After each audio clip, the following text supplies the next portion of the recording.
Hello and welcome to a deeper dive of Star Citizen Alpha 3.9 on the roadmap, the first planned release of 2020 for the end of March that year. We will look at its listed features and some of its potential other features that it might contain as well, and talk more about them and exactly how they're going to be implemented, or at least how we assume they're going to be implemented. Let's start with Planet Crusader. That's being updated from a placeholder asset in the Stanton system to something physicalized and visitable. It's the first gas giant that we're going to have in game, and incredibly important because of that, because that's going to be the gold standard for gas giants in the future that they'll use for the procedural system to build out more gas giants in the future and similar things. It's also making use of some new tech that's specifically for gas giants. There's lots of talk about gas tech, which is sort of like related to this, but isn't specifically for gas giants. It's for like Nebula and other things as well. But yeah, so some new gas giant tech here as well. There's going to be various points of interest around the planet, and there's even a landing zone which is floating, Horizon, in the upper atmosphere of Crusader. It's breathable there, which is convenient, seeing that's where the city is floating. We will see various floating platforms, shipyards, shopping areas, gardens, shopping districts. Crusader's headquarters is here too, with a large habitation area. The whole area is supposed to be sort of like a tourist destination, and eventually we will see Genesis Starliners taking players from one area to another here, and large ships being built. There is a security office, an outreach office here that will have the liaison officers Lisa Gibbs and Devon Batista for security-focused missions here. I'm expecting this to be one of sort of like the major locations in the game that players will want to get HABs from, and I suspect that there'll be a huge area for HABs around Horizon at some point. I have no idea how to pronounce Horizon properly, so I'll just say it in different ways every time, apparently. New Babbage is getting its version 2 revision as well. Expect more than what we're getting in 3.8 with Microtech. It's supposed to have some areas of it closed off in 3.8 and have limited traversability, so those areas should open up and we'll be able to travel around the city more and do more things there. There's an entirely new type of space station cargo depots being added as well. They're positioned typically close to planets and jump points. These depots are different from the sort of like space stations and rest stops that we've had previously. These are going to be used for haulers and cargo ships to dock with and do transactions, and then typically the cargo will be transported planet-side or whatever. But the idea is that these are an area where larger ships can go, cargo ships can go to dock, sell their cargo, buy cargo, or whatever, deal sort of potentially with the planet's economy without having to land. And these can be used to create trade routes and delivery points around the universe as well. It doesn't have to just be near planets and moons. 3.9 is planned to have fully occupied stations, as well as automated and abandoned ones of these cargo depots. This will add locations for missions, trade routes, and allow large cargo ships to get around the verse much more quickly and easily. Obviously, it's going to be using some of the ship-to-station docking tech as well. Potentially, you'll be able to spawn larger ships at these cargo depots as well. I suspect that by this point that Port Olisar will also be replaced by one of these cargo depots. That's sort of like one of the major things that Port Olisar is supposed to be, and Port Olisar is the older legacy stations, and they would want to update it with a cargo station, potentially before this, but probably at this stage, if not. One of the major plans of 3.9 is to also get all the AI improvements made from like Squadron 42 in-game, and get AI in a good state for the persistent universe and multiplayer for both FPS and flight AI. This includes polishing passes containing final work on behaviors and balancing, as well as bug fixing. The goal is to improve the look and feel of FPS combat and flight combat, and sort of get it in line with their more final ideas, something a bit more polished, something a bit more playable than we've previously had, and sort of like all this AI working together as intended. In Alpha 3.6 we had the addition of being able to mount scopes to some weapons, but there is some deeper weapon and item customization planned for 3.9, with the manipulation of handheld items and attachments, as well as sub-items. This feature will add the ability for players to customize some weapons and items while in the inspect mode, so literally being able to take an item or weapon and look around it and make changes with your hands rather than through some sort of menu. So you'll be able to change attachments, components, and sub-items type things. For example, adding or removing a silencer, changing the scope of a gun, or changing batteries in a radio. it's very possible that this might also include subcomponents and physicalized components for ships being in-game at this stage, and obviously for vehicles, not just ships, or if they already are in-game in a previous patch, like 3.8 potentially, then it will be extended gameplay for subcomponents, is what I'd expect at this point. So we are going to be able to use and interact with more and more flare items and items that we'll want to store in our ships and habs that players can then use to make a hab a home effectively, have some function. We know that there's going to be food and drinks makers, and we'll likely see more of those, and those being purchasable in-game at this stage, as well as more in-depth mechanics using interactive screens that we saw with hacking mechanics in 3.6, and potentially the use of items in more interesting ways for missions or for other purposes, as well as potentially more types of weapon customization with barrel, underbarrel, magazine customizations all being considered at this stage. There are some FPS weapons added into the game too in 3.9, the Gemini C54 Ballistic SMG, the Bearing P6LR Ballistic Sniper Rifle, and the Lightning Co. Electron Pistol. They are also adding the ability for players and NPCs to use FPS weapons in the passenger seats of vehicles at this stage, so like if you're in the passenger chair of a Tumbril Cyclone or the rear seat of a Drake Dragonfly, you will be able to shoot people with your handheld weapons. There are some additional updates to the dynamic mission system, and it's going to be receiving lots of updates from patch to patch, with more and more content being added as the verse expands, new stations, new assets. As they're completed, they get added to the mission system, different modules of missions, different enemies, all that sort of jazz.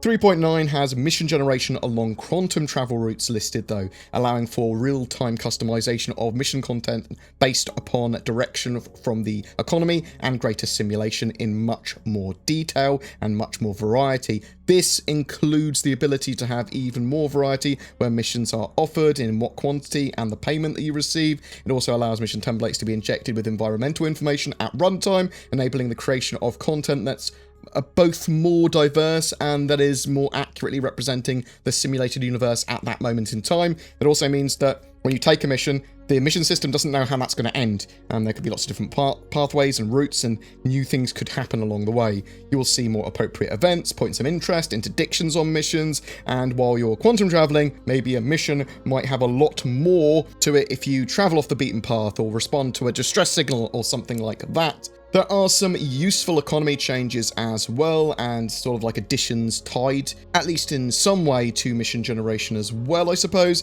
There's commodity transfer timers, sort of like the loading and unloading of cargo now will require time to complete, with the duration dependent on the location you're at, the current level of demand for such services, whether you've paid an additional expedite fee, and the quantity of materials being transferred. Ships will be unavailable until that process has been completed though, so once you sort of like start loading cargo, you can't use your ship until it's done, or unload cargo. But you won't have to stand by a terminal and constantly press sell anymore, is one of the ideas here. Commodities at this stage could potentially be storable off ship as well, though that is more of an expectation by me. It makes sense, at least, and I would expect that if they have that system there, it's not just for buying and selling, it should be for also storing and offloading. There are economy display terminals, billboards and consoles that will allow for the real-time display of economic information, including commodity prices, available missions and payments, retail sale events, area threat levels, all of this allowing for more information being available to the player and interaction with that for missions, cargo hauling and more. I actually want to say something about commodity transfers as well. Potentially, this could also allow commodity transfers between ships at this stage. This is what I'm sort of hoping for and have been for a while. And when you potentially steal someone's ship, you want to be able to transfer commodities from one ship to another, that sort of stuff as well, or just doing trade deals between people.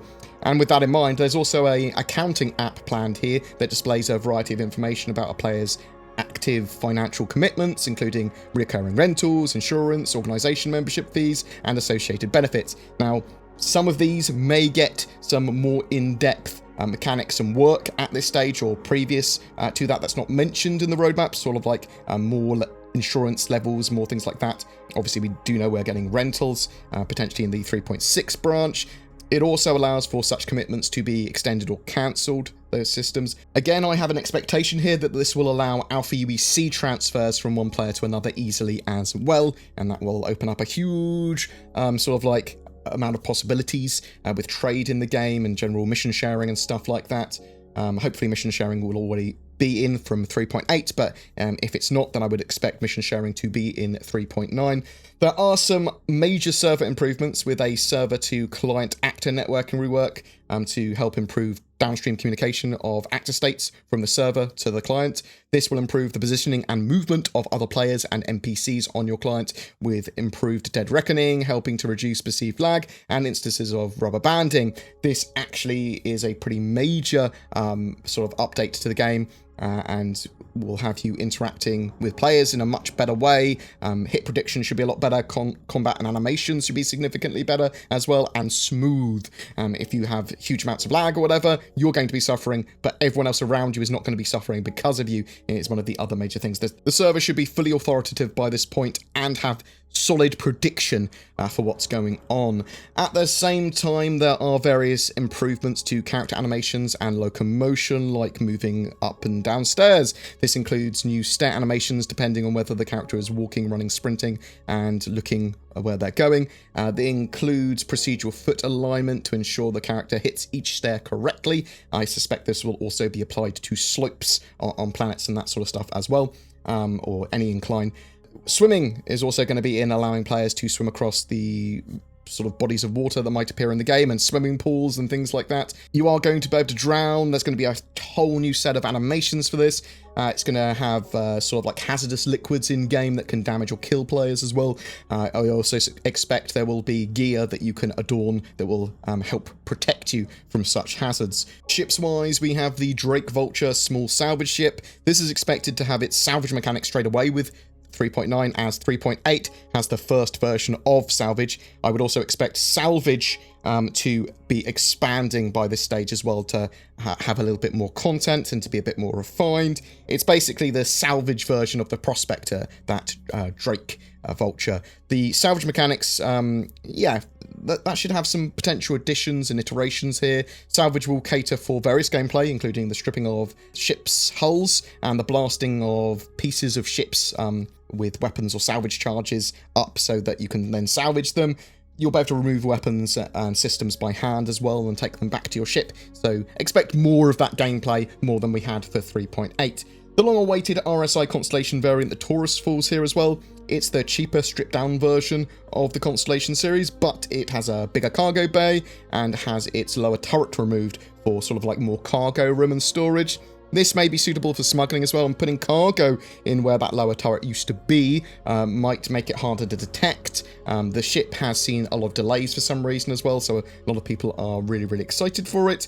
There also seems to be the potential of some straight-to-flyable ships and vehicles that we will find out about when the patch goes live. We've seen this with 3.6 and the Ballista, but CIG are pushing more towards some straight-to-flyable ships and vehicles. These may mirror what's going on in Squadron 42 for its needs, but again, they might not necessarily be listed on Squadron 42's roadmap either. 3.9 also adds the ability for player crew to receive targets and follow orders for expanded sort of like multi-crew gameplay. They are trying to get that in a good place for Q1 2020. Turret gunners will be able to receive specific target designations from other players and then track them independently of their own targets. Pilots will be able to receive instructions and view information in order to follow specific instructions, for example, moving to a designated area or quantum traveling to a specific point. These instructions should also in the future be used by NPC crew, although probably not getting it in 3.9, but all of this going together should make for a much better multi-crew experience. There are also door system improvements, reworking door technology so that it's working more sensibly with object container streaming, improving synchronizations across the clients, adding new functionality for animation, audio, VFX, and improving the sort of like looks and feel of door systems and traversing between areas. This ties into portal culling, where they sort of like when a door closes, that they sort of like stop rendering anything behind that, so you should see better optimization for the game, and also suppose ties into the room system that tracks environment and atmospheric data in each area, so they're just improving all those systems there. There are some other features that might be in Alpha 3.9 as well. Anything that didn't make it into 3.8, for example, but also some of the Squadron 42 tech that didn't make it into Star Citizen from Q4 2019. That could potentially be subsumed and be ready for Star Citizen's persistent universe at this point, and there might be some features from the Star Citizen Squadron 42 roadmap from Q1 2020, features like rendering, streaming, and engine performance improvements, with things like Vulcan integration being expected at this stage as well, but also adding all the graphics options and optimizations that you'd expect in a released game. So a much more optimized experience for Star Citizen, using much less in the form of system resources, and hopefully having a lot more scale for lower to top end systems and between them, and making Star Citizen playable on a range of systems much more readily.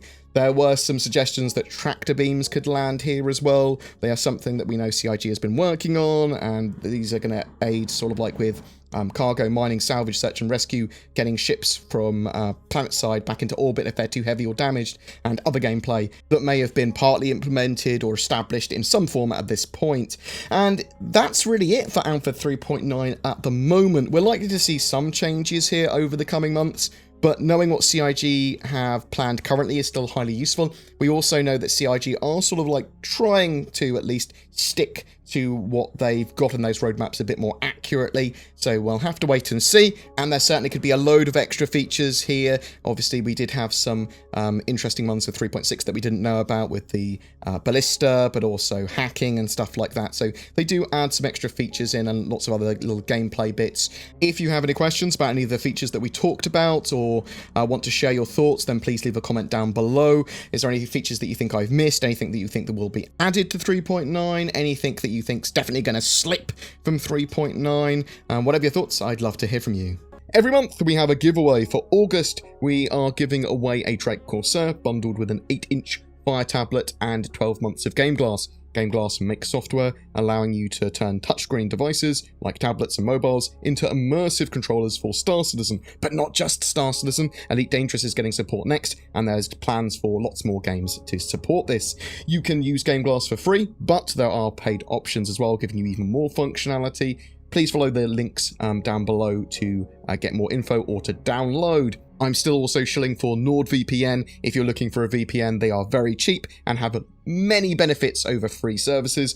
They help protect you and your privacy online, but it also makes it easier to access various websites as well. And there's Shadow 2, giving you remote access to a Windows 10 gaming PC of your very own, so that you can effectively turn any appropriate device, your smartphone, a computer, a laptop, whatever, into this much more beefy machine. Subscription cloud services, in my opinion, are the way forward, and for some are going to be very appealing instead of sort of maintaining their own PC. For all of those, please follow the links below or use the code BoredGamer to get a discount. A massive thank you for watching. Please consider liking and sharing this content, as well as pressing the bell icon to get informed when a video goes live. Consider Patreon or becoming a YouTube member too if you'd like to further support the channel. Thanks for watching, guys. Please take care, and I'll see you in the verse.